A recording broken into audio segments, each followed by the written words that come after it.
Hello everybody, welcome to Cannonball Cottage. We're about to start a mushroom sauce. Once I've just got the heat on under the pan, I've got the ingredients here laid out in front of us, and as you can see, I'm non-stop wiping. I don't like a dirty area to work in. I just can't help myself. I'm addicted to it, just to keep on wiping and wiping. Anyway, this sauce is basically can be adapted to almost anything, any meal. And I'm just pointing out here what the ingredients are. We started off with the butter. I've got some cornstarch. I've got some stock. I've got some onions. We go down to the tarragon and some double cream and some parsley. And you'll probably see just to the right of the screen there's some red wine in a glass, and it's got absolutely nothing to do with the recipe. That's just for me to drink. I'm just putting some olive oil into the pan now, and also some butter, and the olive oil stops the butter from burning. And when that's come to the temperature, we're going to put the onions in, and we're going to put a little bit of white wine in later, but we're not going to put any brandy in. I'll just move that out of the way. And as you can see, I'm pointing at this red wine, so no doubt I'm going to, there you are, I've picked it up. I'm going to have a drink. That's it. That's what it's all about.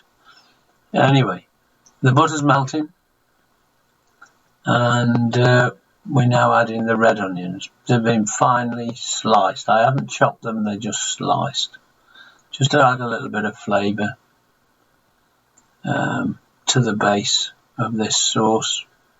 And once they are sweated down, we'll introduce the mushrooms. But you'll notice now I'm running off in the background there because I've forgotten the garlic, and now I'm going to come back with the garlic and attempt to show you how to chop this garlic, but you can't see it because I'm out of shot. Look, I haven't changed the position of the camera, but never mind. Just a little bit further on you'll see where I actually crushed this garlic with a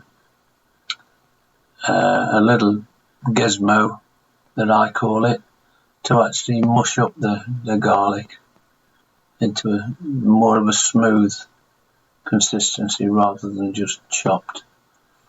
But as always, I always make a mistake, and but I think you'll probably get the right idea of what it is that I'm doing. I'm chopping it up now, but you can't see. I shall have to sack the cameraman. But the essence of any recipe is that you should always have everything in place before you start cooking. Otherwise, you're just totally distracted from what you're actually supposed to be doing. And as you'll see, when I get back to the frying pan, because I didn't reduce the temperature, some of the onions have gone a little bit further than I wanted them to. And now you can see that sort of mini press that presses garlic and pulps up the garlic. It's quite a good little bit of kit, really. But anyway, we'll scrape the garlic in and let that just cook through slightly without it burning. And then we'll put the mushrooms in. These mushrooms are brown cap mushroom. I quite like these rather than just the white button mushrooms. I just find that the brown cap mushrooms have a little bit more taste. But again, each to their own. Whatever it is that you do in cooking, you do it to suit your own likes or dislikes, don't you? You either you season it the way that you want to season it. There are no hard, fast rules with cooking. There's no point in putting any particular herbs in that you don't like, because it would be pointless. I'm here now putting some salt in to try and remove the moisture from the mushrooms, because mushrooms contain somewhere like 80% of water, and so the salt helps to extract the moisture, and then we can then continue with the rest of the ingredients. It won't take a minute just to reduce this, or to extract the moisture from the mushrooms. So the next step will be is to add the herbs. Well, let's have one herb, as in tarragon. Tarragon is my preferred herb with mushrooms. I think it works so well. But we'll just wait for these to slow down a little bit. Well, I didn't mean slow down, I meant to reduce down. And then we go with the tarragon. Throw the pot into the sink, as I always do, to get things out of the way. We'll just cook this tarragon off slightly to add to the flavour, so that it sort of creates a depth of flavour into the mushrooms. And of course,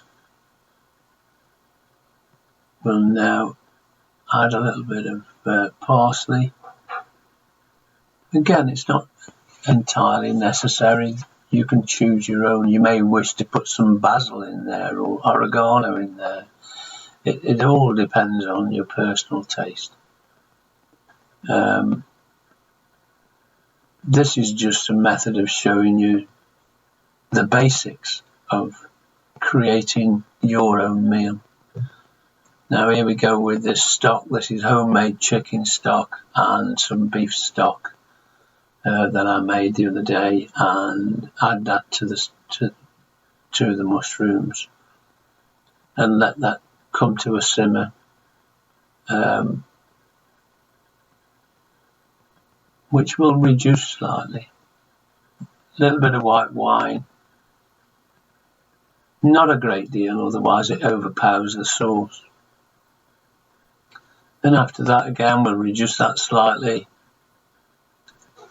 and perhaps in a minute or less than a minute we'll add the cream.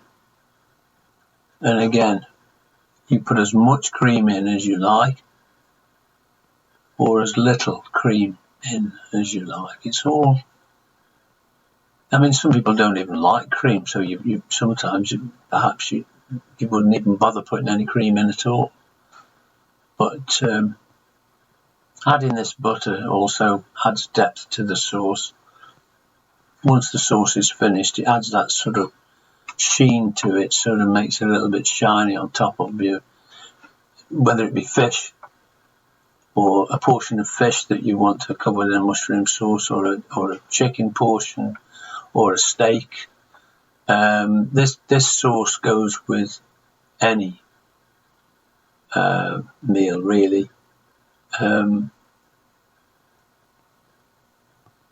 As you can see now, it's beginning to thicken slightly, but I'm going to add some cornstarch in it, which I've mixed up with some water, and